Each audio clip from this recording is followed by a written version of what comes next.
Welcome to Karen Stories. Drop a like on the video and subscribe so we can continue making videos like this one. Saturday morning, my son Jake waited at the bus stop like always. He waved at neighbors and checked his backpack. Out of nowhere, Karen stormed up, arms flailing.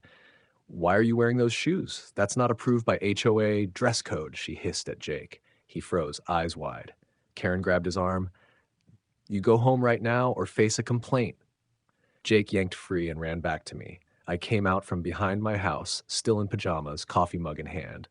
Karen twisted as if she'd seen a ghost. "Officer Taylor," I said, calm but low. "What's your problem?" She recoiled. "You're just a parent. I'm enforcing rules," I smiled. "Actually, I'm the chief of police here." I showed her badge. Her face turned white. She stuttered, "I didn't know." I signaled my cruiser parked on the curb. My backup rolled up quietly. "You assaulted a minor," I said. "That's child endangerment and unlawful restraint." She sank to her knees. "I'm sorry. I was just doing my duty." "Handcuffs," I told my sergeant. He gently cuffed her wrists. Karen whimpered. Bystanders stared.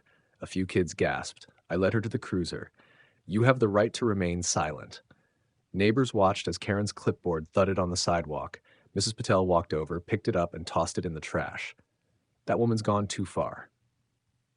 At the station, Karen filled out papers for resisting arrest and child endangerment. The desk sergeant asked, "Any bail?" I shook my head. "She can stay overnight." Sunday morning, the neighborhood group chat lit up. "Karen arrested at bus stop. Wow, chief of police's son." She lost it. Meanwhile, I took Jake to breakfast, pancakes and laughter replacing tears. He looked up at me.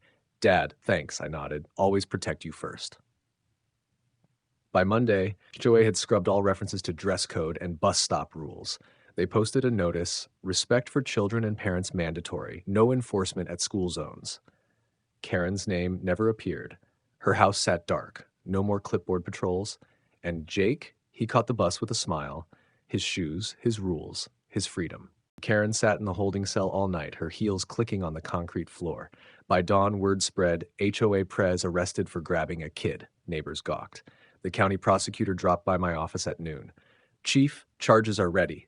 Child endangerment, assault, and disorderly conduct." I nodded. "No plea deals?" He shook his head. "This is serious." I filed the formal complaint anyway. She needed to face consequences. Meanwhile, the HOA board sent out an emergency email. All school zone enforcement paused. Investigation underway. They stripped Karen of her HOA duties and banned her from any neighborhood events. Her clipboard sat on her porch, untouched.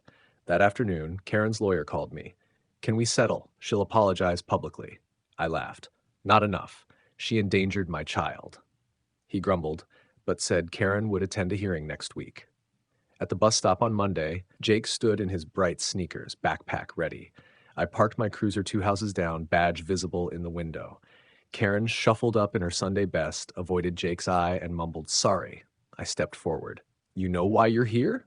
She nodded. "I overstepped." I called her phone. 2 officers showed up, tapped her on the shoulder, and read her rights again, this time for a court summons. As they led her away, neighbors watched in silence. Mrs. Patel gave Jake a cookie. Mia patted my back. The bus rolled in. Jake climbed aboard and waved. I tipped my cap to Karen's empty spot by the curb.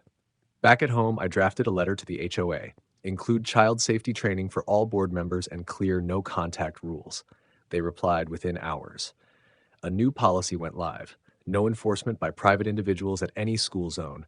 Violations carry fines and removal from board. That evening, news crews aired the clip of Karen's arrest. Comments ranged from shock to cheers. Karen's reputation lay in ruins. Jake hugged me tight. "Thank you, Dad," I smiled. "Just did my job."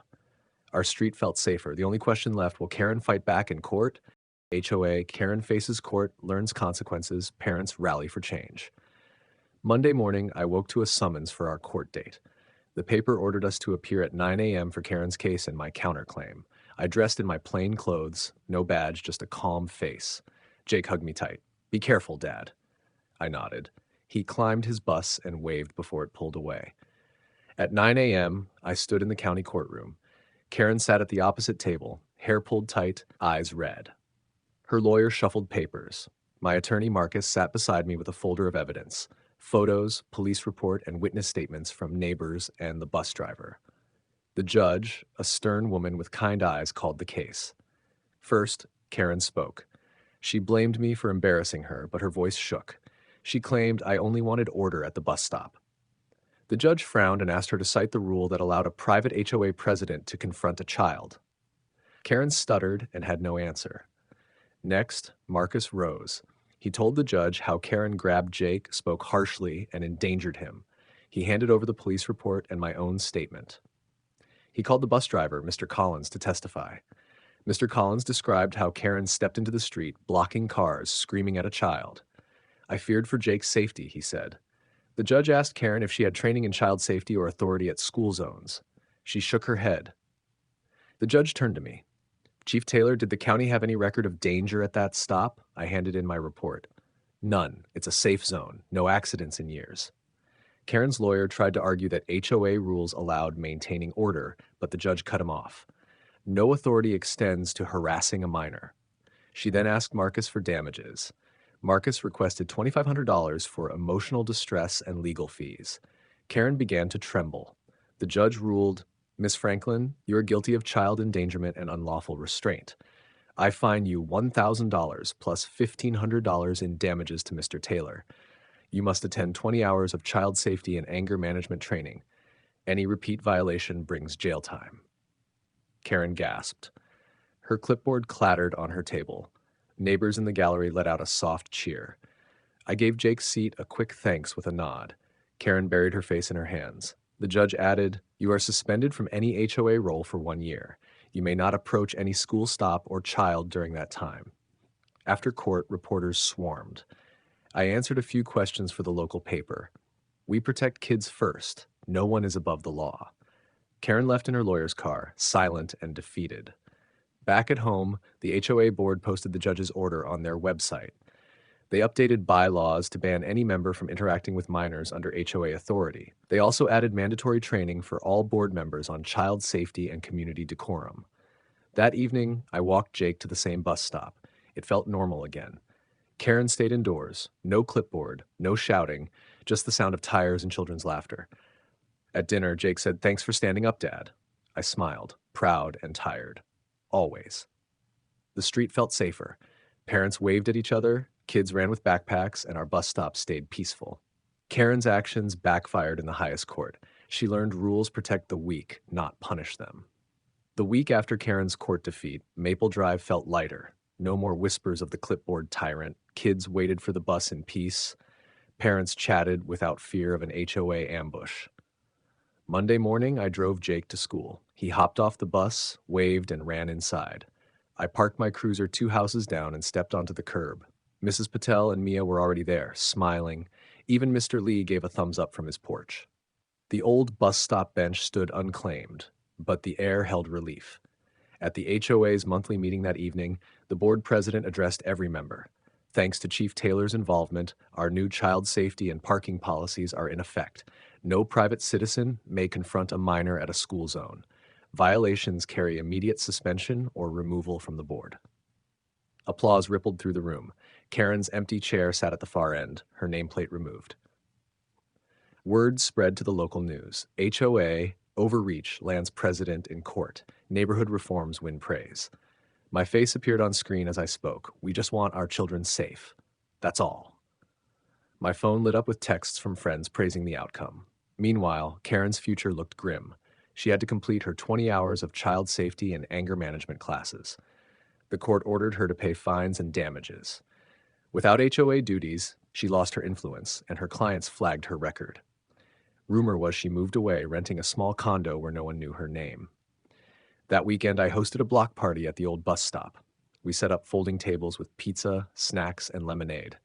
A banner read, "Stop here for safety and fun." Neighbors brought chairs and games. Kids ran relay races. Adults swapped stories of the HOA battles. Jake won the 3-legged race with Mia's help. Laughter echoed down the street. I watched from my cruiser's hood, quietly proud. My uniform hung on the seat behind me, a reminder of my day job. But here, under string lights and folding tents, I was just another neighbor. No badges, no authority, just someone who saw wrong and fixed it. Late afternoon, an unfamiliar car rolled in. 2 movers with a small U-Haul. They parked in the old HOA president's driveway and rang the bell. A young couple stepped out, nervous but excited. I walked over, introduced myself, and handed them a welcome basket. They beamed. "Heard this street is friendly," the woman said. I smiled. "We work hard to keep it that way." As the party wound down, I gathered my things and walked home. My cruiser waited under the streetlight, its engine off. I thought about the long fight, Karen's grabs, the tow truck scandal, the court battles. It had been a wild ride. But what remained was community. Maple Drive had faced its worst and come out stronger. That night, I sat on my porch step, post-party quiet settling in. I looked across the street at the new neighbors' lit windows. The bus stop bench glowed under a new lamp, budgeted by the HOA for safety improvements. I thought of Jake, out of danger, ready for any school day. No more Karen, no more chaos, just nights filled with soft crickets and porch light talks. Maple Drive was home again. The end.